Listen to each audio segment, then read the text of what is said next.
লালমনিরহাটের আদিতমারিতে শিশু হত্যার ঘটনায় আটককৃতদের আদালতে পাঠানো হয়েছে। নিহত নন্দিনীর শেষকৃত্য গত রাত 11টায় সম্পন্ন হয়। এ নিয়ে আরও জানাতে লালমনিরহাটের আদিতমারি থেকে যুক্ত হচ্ছেন আমিরুল বাপ্পি।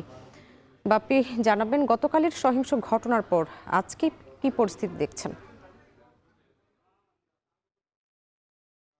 এই যে এইখানে আদিতমারিতে যে গতকাল ঘটনাটা ঘটেছে এবং বেশ বড় ধরনের একটা ঘটনাই বলা যায় যে নিহত নন্দিনী তার মরদেহ উদ্ধার করা হয় পাশের ভুট্টাক্ষেত থেকে এবং এটার সূত্র ধরেই যে অভিযুক্ত বিধান তার বাড়ি জ্বালিয়ে দেয় স্থানীয় জনগণ এবং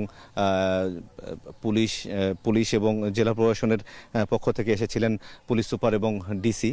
তাদের উপরও হামলা করা হয়, তারা আহত হয়েছেন আমরা গতকালকে থেকে দেখেছি। এবং আজকের যেটি সর্বশেষ আপডেট হলো যে এই ঘটনায় দুইজন যে অভিযুক্ত বিধান এবং তার বাবা দুজনকে আদালতে প্রেরণ করা হয়েছে।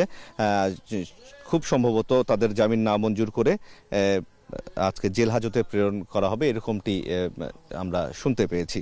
আর অন্যদিকে নিহত যে নন্দিনী, তার শেষকৃত্য সম্পাদন হয়েছে গতকাল রাত 11টার দিকে। তার আগে পুলিশ ময়নাতদন্ত করেছে। একটু জানিয়ে রাখতে চাই যে গত সোমবার থেকে নন্দিনী নিখোঁজ ছিল। তো সেই নিখোঁজের পরে তার পরিবারের লোকজন থানায় অভিযোগ জানাতে গেলে থানা থেকে সেই অভিযোগ নিতে অস্বীকৃতি জানায় বলে অভিযোগ রয়েছে।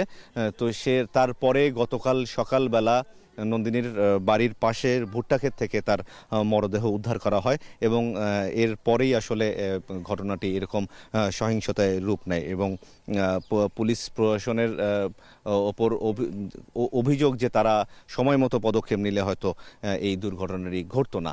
তো এখন পর্যন্ত আদালতে আছেন আসামিরা।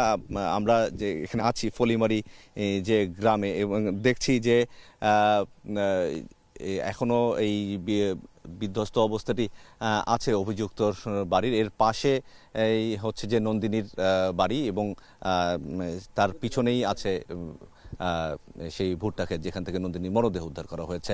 তো আমরা আরও খবর সংগ্রহের চেষ্টা করছি, পরবর্তী খবরে আমরা নিশ্চয়ই আপডেট কিছু জানিয়ে দিতে পারবো।